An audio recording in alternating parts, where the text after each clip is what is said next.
আপনার কাছে কি মনে হয়, এয়ারলাইন্সকে শুধু যাত্রী ওঠানামা চলাচল করা এসব বোঝায়?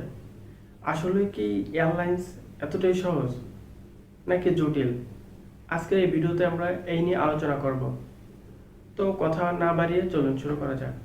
ইউনাইটেড এয়ারলাইন্সের মতো বড় প্রতিষ্ঠানগুলোকে শুধু প্লেন কেনাবেচা করে নাকি অন্য কিছু?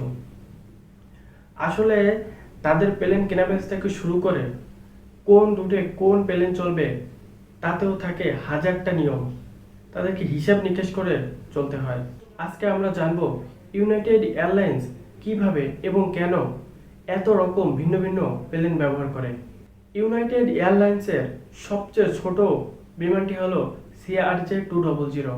এই প্লেনটা ইউনাইটেড নিজে চালায় না, চালায় হচ্ছে আঞ্চলিক একটা কোম্পানি, নাম হচ্ছে স্কাই ওয়েস্ট। এবার প্রশ্ন হচ্ছে, কেন ইউনাইটেড নিজে এই প্লেনটা চালায় না?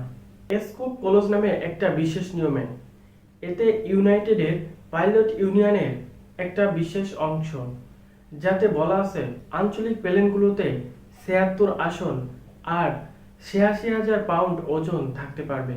এই কারণে ইউনাইটেডে অনেক উন্নত বড়সড় প্লেন থাকতে চাইলেও পারছে না, ইউনাইটেড পাইলট ইউনিয়নের কারণে।